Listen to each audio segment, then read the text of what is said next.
స్వచ్ఛ భారత్ పై హైటెక్స్ లో జరుగుతున్న అవగాహన సదస్సులో కేంద్ర మంత్రి వెంకయ్య పాల్గొన్నారు. స్వచ్ఛ భారత్ పై రూపొందించిన లఘు చిత్రాలు ప్రదర్శిస్తున్నారు. ప్రత్యక్ష ప్రసారం ద్వారా చూద్దాం.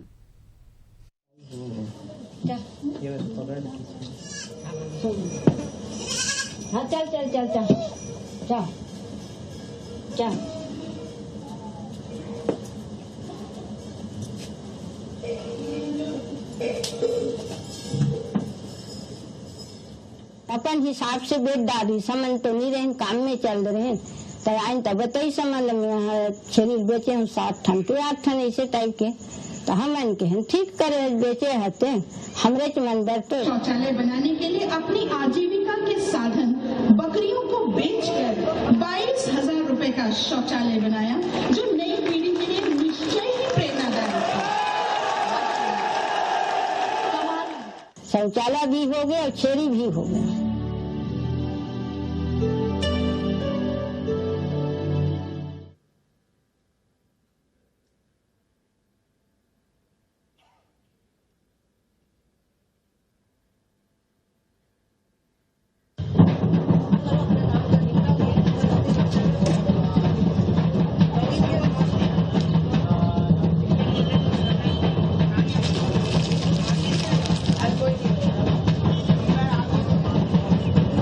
थैंक यू भैया, थैंक यू। चलो चलो चलो अरे फटाफट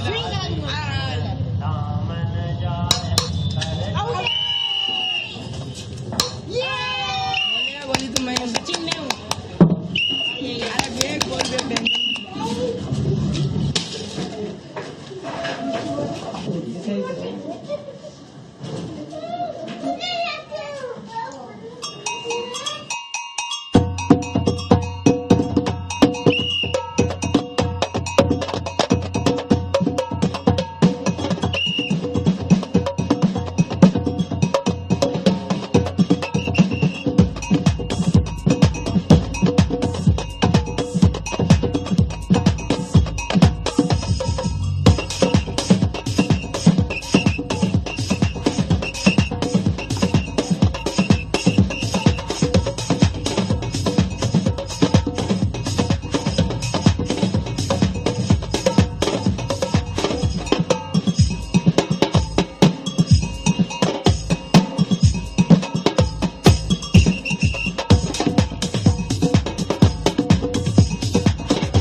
पीछे। ये क्या तमाशा बना रखा है? लोगों का घर क्यों गंदा कर रहे हो? कोई तुम्हारा घर गंदा करे तो? कर तो रहे हैं घर गंदा। क्या मतलब? भारत मेरा घर है, भारत हमारा घर है। स्वच्छ भारत का इरादा इरादा कर लिया हमने, देश से अपनी वादा कर लिया हमने। स्वच्छ भारत का इरादा इरादा कर लिया हमने, देश से अपनी वादा कर लिया हमने।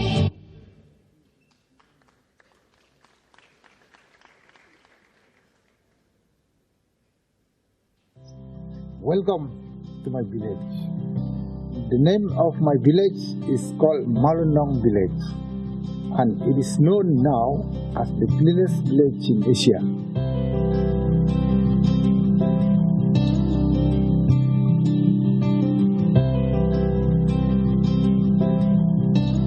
Why do we keep the village clean? Because many hundred years before, the village was isolated from another place,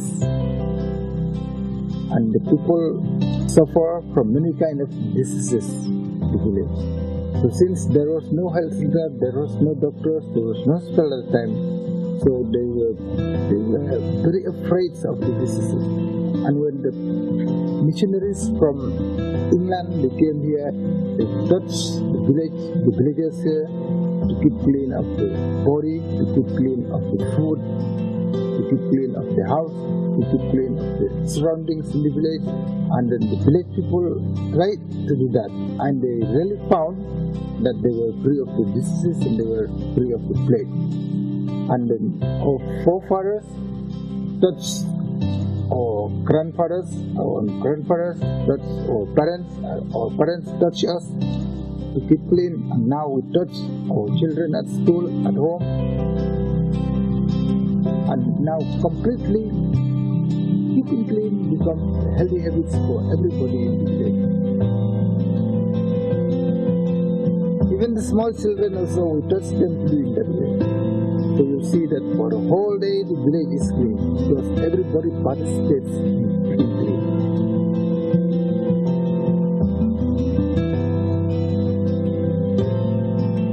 When we walk in footpath, when we see a plastic, we have to throw in the dustbin.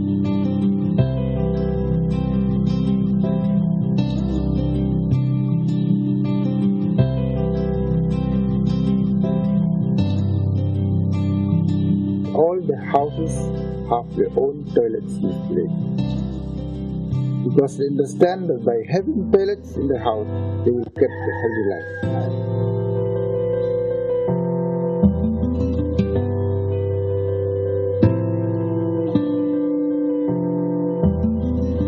We want that every villages in India should be the cleanest village. And then even the cities in India also want that they should be clean. The whole India should be a clean country. One that India should be known as the cleanest country in Asia and even in the world also.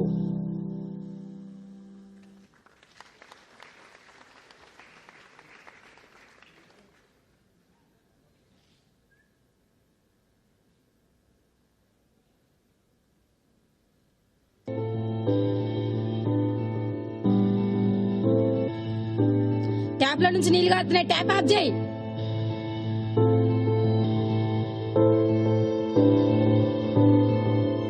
Lakshmi, పని తొందరగా చేయి, మార్కెట్కి వెళ్ళాలి.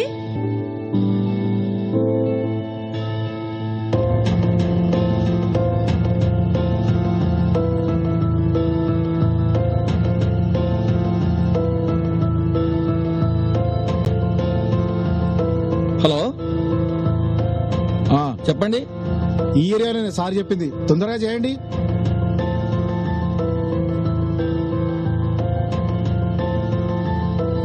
Hello Vijay, మల్లాపూర్లో drainage problem ఉందట చూడు. దీనికి ఏ technician తెప్పిద్దాం.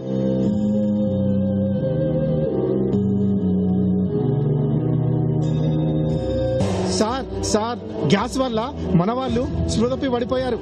ఏంటి, మన మనుషులు చనిపోయారా? రండి ఇక్కడ ఈ మూత తీయండి.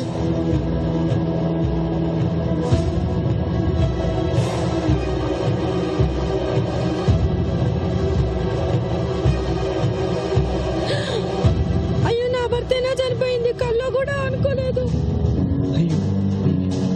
నా భర్త నువ్వే చంపావు. ఉద్యోగం ఇచ్చినట్టే ఇచ్చి నా భర్త ప్రాణాలు తీసావు.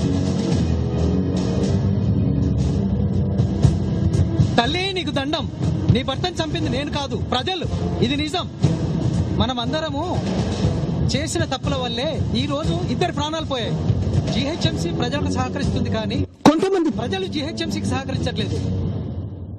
గాంధీ గారు 1947లో మన దేశానికి స్వాతంత్రం తీసుకొచ్చారు, కానీ మనం స్వచ్ఛత మాత్రం తీసుకురాలేకపోతున్నాం. మనం చేసే పొరపాట్లన్నీ ఒక్కసారి ఆలోచించండి, దేశం బాగుపడుతుంది. చాలా మంది ప్రజలు తెలిసి తెలియక డస్ట్బిన్ లో వేయాల్సిన చెత్తను డ్రైనేజీల్లో వేయడం వల్లే మీథేన్ గ్యాస్ ఫామ్ అయి ఈ రోజు జీహెచ్ఎంసీ కార్మికులు చనిపోయారు. కొంతమంది ప్రజలు అశ్రద్ధతో తమ బాధ్యతను నిర్వర్తించడం లేదు. దానివల్ల ఎన్ని ఘోరాలు జరుగుతున్నాయో ఒక్కసారి ఆలోచించండి. మనం బుద్ధి నేర్పుతున్న పిల్లలు సైతం క్రమశిక్షణతో వ్యవహరిస్తుంటే మరి మన బుద్ధి ఏమవుతుంది? ఎవరి అనర్థాలకు కారకులు? మనం కాదా? ఒక్కసారి ఆలోచించండి. ఇదేనా స్వేచ్ఛా భారతం? మనకు కావాలి స్వచ్ఛ భారతం. అందరికీ నమస్కారం. మరి ఈరోజు నగరాల్లో అతి ప్రధానమైన సమస్య మరి డ్రైనేజ్ ఓవర్ఫ్లో కావడం. అదేవిధంగా మరి హైదరాబాద్ నగరంలో కూడా మరి ఎంత మరి క్లీన్గా ఎంత గ్రీన్గా ఉంచాలన్నా కూడా మరి డ్రైనేజ్ ఓవర్ఫ్లో తోటి మరి దాని సమస్య రోజు రోజుకు పెద్దగా కావడం జరుగుతుంది. మరి వాళ్ళ ఇళ్లలో కానీ మరి ఫంక్షన్ హాల్లో కానీ మరి హోటల్స్లో కానీ మరి బహిరంగ ప్రదేశాల్లో ఎక్కడ భోజనాలు చేసినా ఎక్కడ దీనికి సంబంధించిన వ్యర్థాలు మిగిలిపోయినా దాన్ని ప్రత్యేకంగా మరి తీసుకుపోయి డస్ట్బిన్లో వేయకపోవడం వల్ల వాటి పట్ల మరి సమగ్రంగా కేర్ తీసుకపోవడం వల్ల మరి ఇలా డ్రైనేజీలు కానీ మరి ఎక్కడెక్కడ పైప్ లైన్లు కానీ ఓవర్ఫ్లో అవ్వడం, వాటి వల్ల మరి ఎన్నో రకాల సమస్యలు రావడం. ఇవాళ మిథేన్ గ్యాస్ వల్ల మరి దాంట్లో లోపల క్లీన్ చేయడానికి పోయిన కార్మికులు చనిపోవడం కానీ మరి దానివల్ల వచ్చే విపరీతమైన మరి అలా అంటు వ్యాధులు కానీ ఇవన్నీ కూడా నగరంలో అతి ప్రధానమైన సమస్యలుగా ఉండడం జరిగింది. మరి ఆనాడెప్పుడో గాంధీ గారు మరి ఇలా 40 ఏళ్ళలో స్వాతంత్రం తెస్తే 50 ఏళ్ళు దాటిన మనం ఇలా స్వచ్ఛ భారత్ను స్వచ్ఛ హైదరాబాద్ను మరి తీర్చిదిద్దాలంటే మరి అందరూ ఇలా ఒక్క తాటిపైకి రావాల్సిన అవసరం ఉంది. ఈ చెత్తను, తడి చెత్తను, పొడి చెత్తను ఇవాళ వేరువేరుగా డబ్బాల్లో వేసి దాన్ని చెత్తరహిత నగరంగా ఇలా స్వచ్ఛ నగరంగా తీర్చిదిద్దాలంటే అందరూ నడుం కట్టాల్సిన అవసరం ఉంది. ఈ హైదరాబాద్ను ఇలా స్వచ్ఛ భారత్లో కలుపుకొని స్వచ్ఛ హైదరాబాద్ను తీర్చిదిద్దడంలో అందరూ కలిసి రావాలని చెప్పి ఈ సందర్భంగా అందరినీ నేను విన్నవించుకుంటున్నాను. హైదరాబాద్ ప్రజలందరికీ నమస్కారం. ఈనాడు నగరంలో ప్రధాన సమస్య డ్రైనేజ్ రోడ్లపై పొంగిపోలటం. కొంతమంది అశ్రద్ధ వలన, అమాయకత్వం వల్ల, తెలిసి తెలియక చేయటం వల్ల ఇంట్లో లేదా హాస్టల్స్, హోటల్స్, ఫంక్షన్ హాల్స్ మిగిలినటువంటి ఫుడ్ వేస్ట్ను అండర్ గ్రౌండ్ డ్రైనేజ్లో వదలటం వల్ల డ్రైనేజ్ ఓవర్ఫ్లో కావటం, డ్రైనేజ్ ప్రవాహం తగ్గటం, దానికి ఆటంకం కలగటం అండ్ ఆ డ్రైనేజ్ అంతా రోడ్లపైకి రావటం, దాని ద్వారా రకరకాల సమస్యలు వస్తున్నటువంటి మనం చూస్తున్నాం. ఇన్ఫ్యాక్ట్ అన్నా హజారే చెప్పినట్లు ప్రవహిస్తున్నటువంటి నీరు నడవాలి, నడుస్తున్నటువంటి నీరు ఆగాలి, అప్పుడు భూగర్భ జలాలు పెరుగుతాయి. అది నార్మల్గా వర్షం పడ్డప్పుడు వర్షపు నీటిని ఆపుకోవడానికి మనం చేయాల్సినటువంటి ప్రక్రియ. అట్లాగే డ్రైనేజ్ వాటర్ నడుస్తున్నటువంటి అంటే నిలబడినటువంటి డ్రైనేజ్ వాటర్ నడవాలి, నడుస్తున్నటువంటి డ్రైనేజ్ వాటర్ ప్రవహించేలా చేయాలి మనం. కానీ రివర్స్ జరుగుతుంది. అటు వర్షపు నీరేమో ప్రవాహంలా పరిగెత్తుతుంది అండ్ డ్రైనేజ్ వాటర్ ఏమో ఎక్కడికక్కడ నిలుస్తుంది. కాబట్టి అక్కడ చేయాల్సింది వాన నీటిని నిలుపుకోవటం, భూగర్భ జలాలను పెంచుకోవటం. ఇక్కడ చేయాల్సింది డ్రైనేజ్ వాటర్ని ఫ్లో అయ్యేటట్టుగా చూడటం అండ్ ప్రవాహానికి అడ్డు వచ్చేటువంటి ఈ ఫుడ్ వేస్ట్ని మరి మిగతా చెత్తను రాకుండా చేయటం. తడి చెత్త, పొడి చెత్త ఇంట్లో కానీ, హోటల్లో కానీ, ఫంక్షన్ హాల్లో కానీ సపరేట్గా బిన్లలో పెట్టడం. మన ఇంటికి కానీ, హోటల్కి కానీ, హాస్టల్కి కానీ, ఫంక్షన్ హాల్కి వచ్చినటువంటి మున్సిపల్ ఆటో టిప్పర్కి కానీ, రిక్షా పుల్లర్కి కానీ ఇవ్వటం. అండ్ ఎట్టి పరిస్థితులలో డ్రైనేజ్లో ఈ సాలిడ్ వేస్ట్ను వేయకపోవటం మన ముందున్నటువంటి ప్రధానమైనటువంటి అంశం.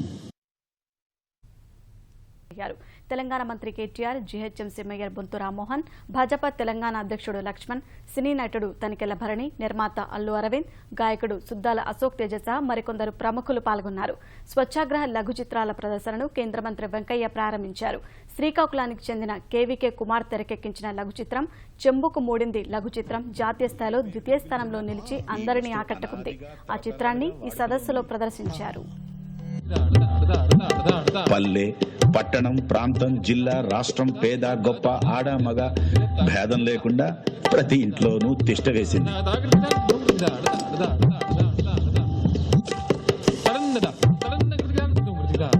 తొలికోడి కూయగానే దేశంలో ఎంతో మంది వెతుక్కునే వస్తువు ఇదే. ఎవరి స్తోమత వారిది, ఎవరి అవసరం వారిది.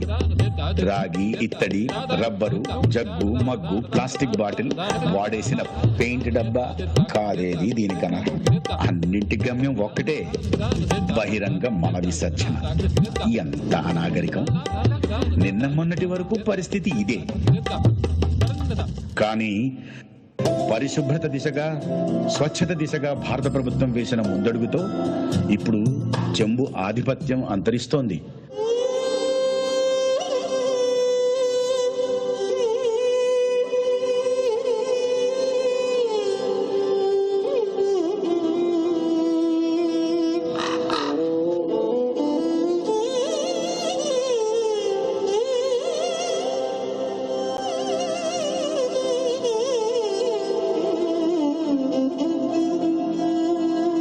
చెంబుకిప్పుడు గడ్డు కాలం. చెంబుకు మూడింది. చెంబుకి ఆయుష్ తీరింది. చెంబు చచ్చిపోతూ ఉంది. ఎందుకంటే కొత్త ఆలోచన పుట్టింది. రండి కలిసి ముందడుగు వేద్దాం. ఇటువంటి చెంబులేని సమాజం కోసం, ఆరోగ్యవంతమైన ఆధునిక భారతావని కోసం. మరుగుదొడ్డి వాడకం చైతన్యవంతుల లక్షణం. జై స్వచ్ఛ భారత్.